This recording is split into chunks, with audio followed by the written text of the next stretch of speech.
행하면 복이 있으리라. 알고 행하면 복이 있으리라.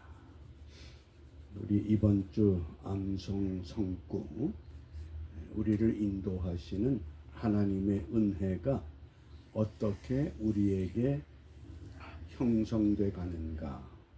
잠언 3장 5절 6절 말씀입니다. 우리 함께 암송합니다.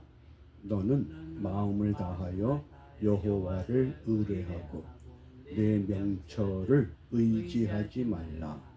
너는 범사에 그를 인정하라. 그리하면 내 길을 지도하시리라. 아멘.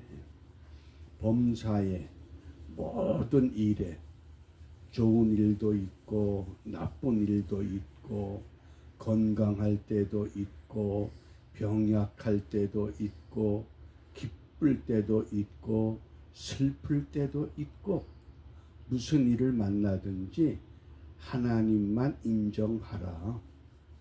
그리하면 내 길을 지도하시리라.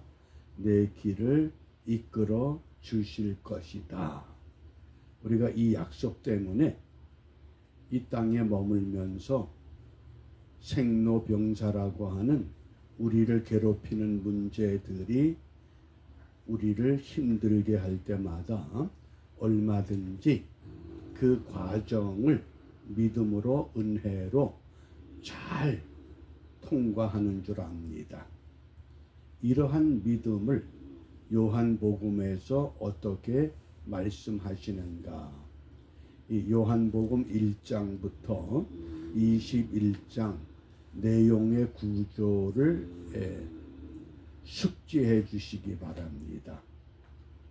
크게 1장부터 12장 표적의 말씀, 표적의 말씀 7가지 표적을 말씀하셨습니다.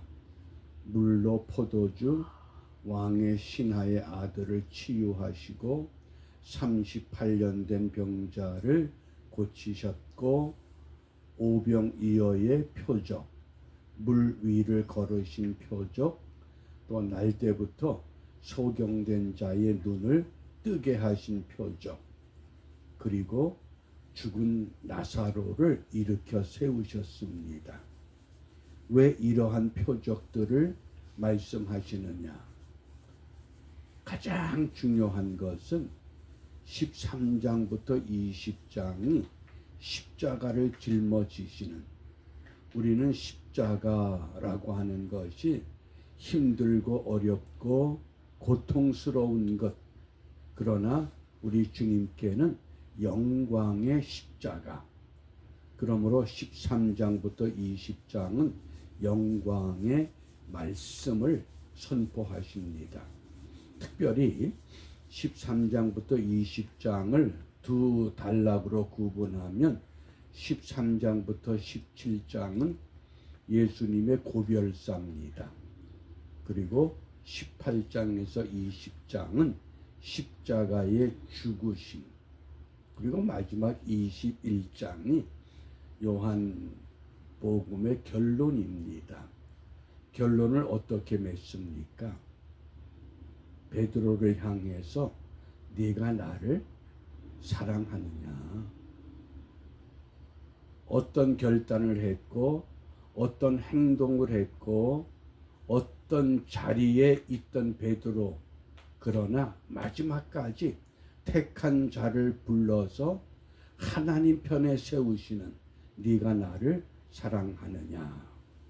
그러므로 이런 본 내용의 구조 가운데서 오늘 우리가 함께 묵상할 주제가 알고 행하면 복이 있으리라. 우리가 누구나 다 복받기를 원합니다. 그런데 복을 받기 위해서 분명히 말씀하셨습니다. 알고 행하면 복이 있으리라. 16절과 17절을 읽어봅니다. 내가 진실로 진실로 너희에게 이르노니 종이 상전보다 크지 못하고 보냄을 받은 자가 보낸 자보다 크지 못하니 너희가 이것을 알고, 너희가 이것을 알고, 이것이 뭡니까? 예수님께서 제자들의 발을 씻겨 주셨던 그 유월절 만찬 자리에서 식사하던 도중에 자리에서 일어나서 제자들의 발을 씻기셨습니다. 누가 누구를 씻겼느냐? 보냄을 받은 자, 보낸 자. 그러면서 너희가 나를 주라 부르고 나를 랍비라고 부르는데, 너희들이 주라 부르고 랍비라 부르는 내가 너희들의 발을 씻어 주었지 않느냐?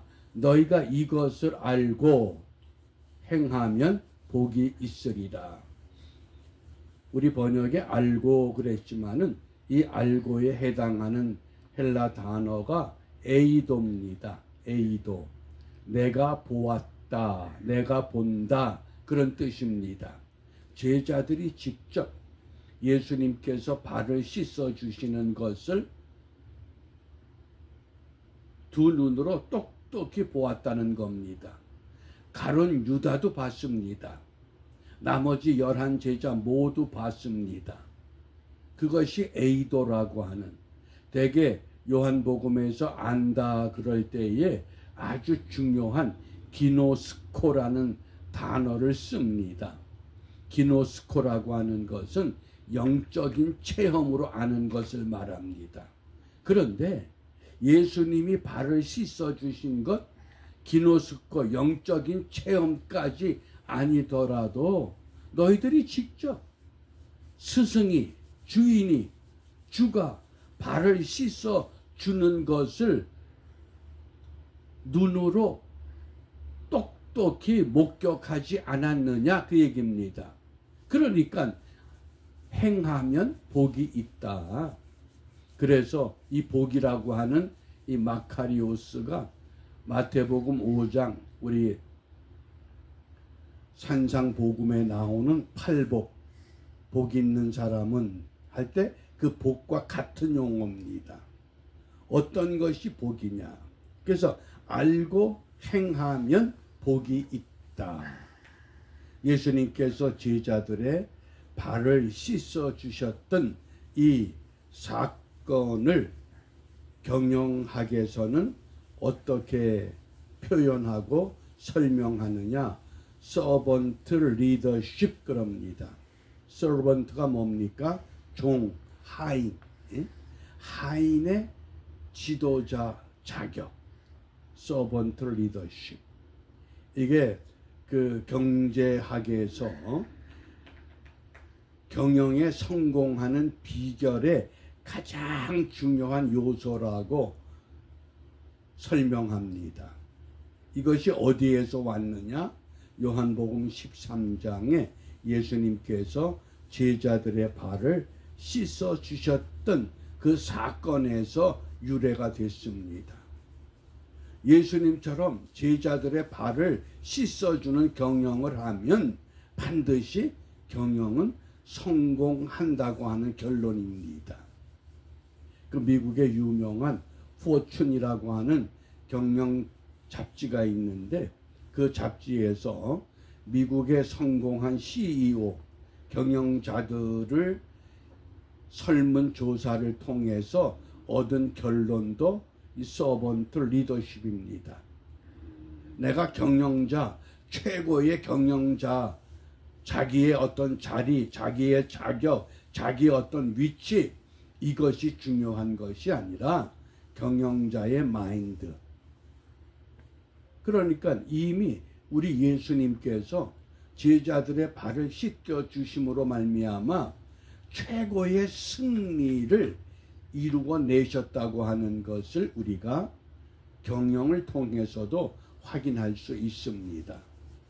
그런데 그 서번트 리더십의 요소를 8가지로 설명을 합니다. 첫 번째, 인내. 한두 번 하고 마치는 것이 아니라 일이 완성될 때까지 계속적으로 우리는 언제까지 인내해야 됩니까? 주님 오실 때까지. 내가 주님의 부름을 받을 때까지. 두 번째는 친절. 세 번째는 겸손. 네 번째는 존중. 이 다섯 번째 무욕 그랬습니다.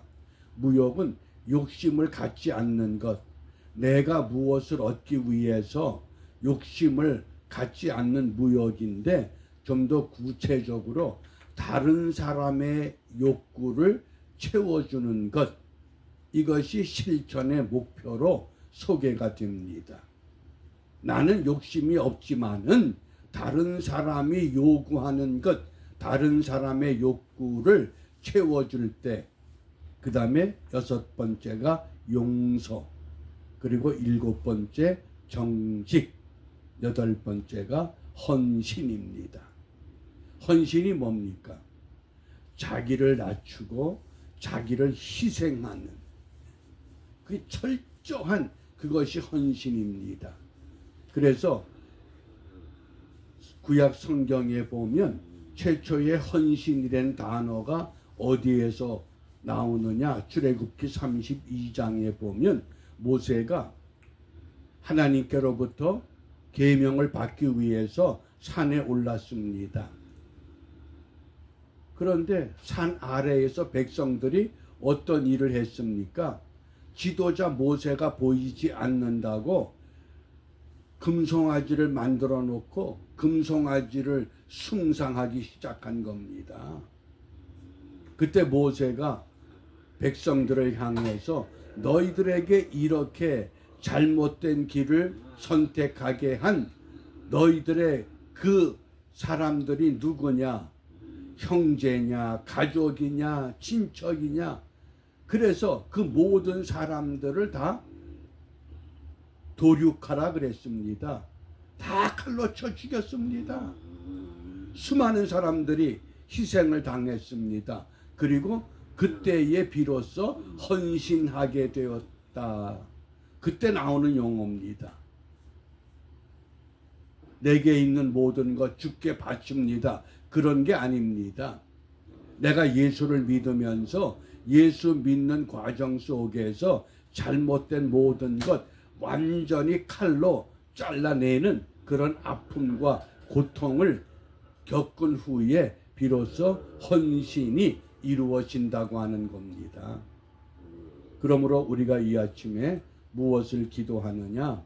우리 마가복음 10장 45절 잘 기억하시죠? 인자에 온 것은 섬김을 받으려 함이 아니라 도리어 섬기려 하고 자기 목숨을 많은 사람의 대속물 무엇을?